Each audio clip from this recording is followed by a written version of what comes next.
A gente conversa agora ao vivo com o jogador brasileiro Gustavo Campanharo. Ele atua no Kayserispor, na Turquia, e no momento do terremoto ele estava viajando com a equipe para jogar, mas recebeu um telefonema da esposa relatando a situação em Kayseri, cidade que fica a 200 quilômetros do epicentro.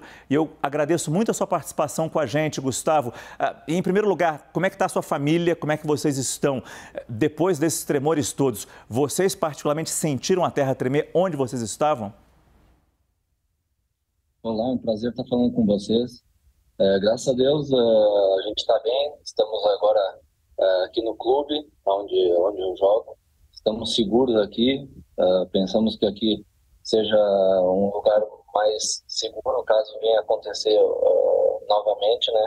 Caso a gente tenha que evacuar aqui, a gente entende que seja mais seguro para a gente. Aqui na nossa cidade, eu estava viajando, a minha esposa, quando aconteceu, ela me ligou rapidamente, né? E eu pude ali tá vivenciando por telefone junto com eles o que estava acontecendo e esse grande susto, né? E pelo que ela me relatou, né? E tudo que aconteceu aqui também na cidade, foi um tremor muito forte sentido.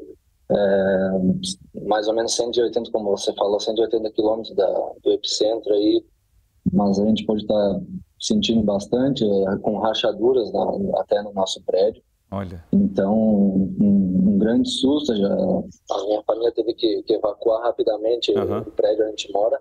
É um prédio assim, considerado mais novo na cidade, mais preparado para isso, mas mesmo assim teve rachaduras, teve as estruturas mais danificadas, né? Então, todo mundo com bastante medo do que poderia vir a acontecer, e logo após a gente soube da magnitude, né, e soube de todos os estragos que estavam acontecendo no país. Bárbara, não sei se você consegue me escutar, eu acho que você está com fone também. Sim, a pior coisa que escuto. pode acontecer num terremoto, numa tragédia dessas, é você estar longe das pessoas queridas. Pelo que eu entendi, Gustavo estava viajando. O que passou pela sua cabeça quando você soube do tremor, viu as imagens, sentiu a terra tremer? Então, o Gustavo não estava porque eles tinham viajado para jogar. E foi em torno de 4 horas da madrugada, então eu acordei, né, com aquele mexida dentro de casa. Eu sentia que estava balançando, mas até entender o que estava acontecendo demora um pouquinho. E eu tô com a minha mãe, né, minha mãe e minha sobrinha com nós também. A gente tem 2 meninos. Então estava todo mundo dormindo no horário, então eu acordei, a gente assustados. A minha mãe acordou, a minha sobrinha acordou. Então a gente demorou um tempinho até entender que aquilo era um terremoto, porque a gente tinha um aviso de nevasca naquele dia. Então eu pensei a princípio que era o vento forte, mas eu vi que ficou cada vez mais forte, o prédio mexia muito. Então eu liguei, né, para o Gustavo para comunicar que estava mexendo, e até foi uma ligação de desespero mesmo, porque eu pensei que o prédio iria cair, de tanto que mexeu. E logo em seguida já veio um segundo terremoto, né? Aí o que a gente fez de imediato foi se arrumar, botar uma roupa bem quentinha, em função do tempo, do clima, e ir para a rua.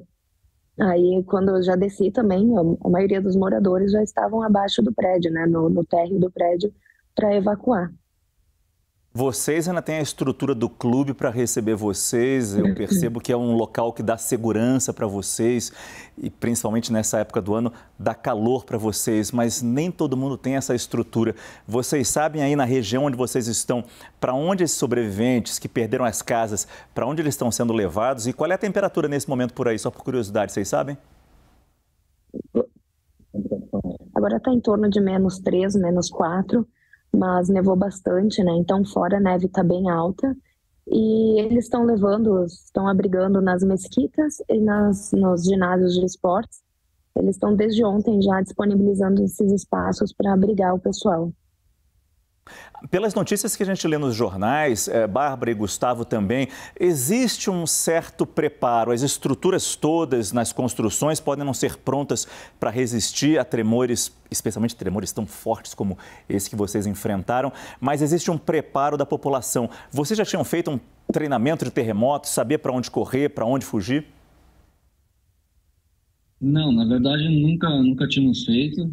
Aqui é uma região, eu, por exemplo, já tinha passado por uma situação similar, mas não dessa magnitude, né? Ano passado já tinha dado tremor, eu até tinha feito um vídeo e mandado para minha esposa e relatado isso também nas minhas redes sociais. É uma região que geralmente tem esse tipo de evento, mas nessa magnitude é a primeira vez, né? Fazia muito tempo que isso não acontecia, se eu não me engano, desde 1939 que não acontecia Isso. nessa magnitude, então a gente está bem apavorado, assim, bem aflitos e a gente espera que não venha acontecer novamente. Como tu falou também em relação às estruturas, aqui não tem muito preparo assim nas estruturas. Nosso prédio, pelo que falam, é um prédio com um pouco mais de estrutura, um pouco mais novo, mas pelos vídeos a gente pode perceber que a maioria dos prédios que caíram, né, são estruturas totalmente antigas, então não tem muito preparo, né? E, Bárbara, uma última pergunta para você. Como é que vai ser depois disso, quando vocês voltarem para casa? Claro, contabilizar os prejuízos, ver se a estrutura do prédio, se Deus quiser, ficou íntegra, vocês vão poder voltar lá.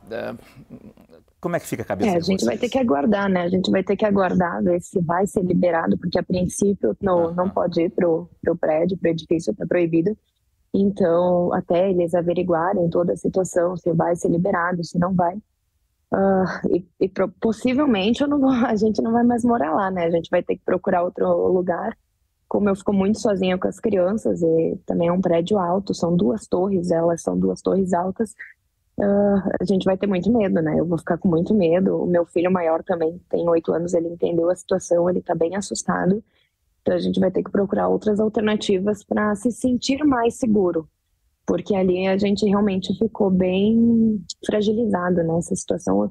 Acho que mexeu bastante, deixou todo mundo com medo, em pânico. Ainda que aqui a gente não vivenciou nenhuma tragédia, né, como está acontecendo nos outros lugares. Mas só essa situação de ter que acordar, sair, evacuar o prédio já nos deixou bem traumatizados. Eu entendo. Bárbara, Gustavo, muito obrigado pela entrevista de vocês. Boa sorte aí, que os tremores parem e vocês possam voltar para casa. Boa noite. Muito obrigada, boa noite.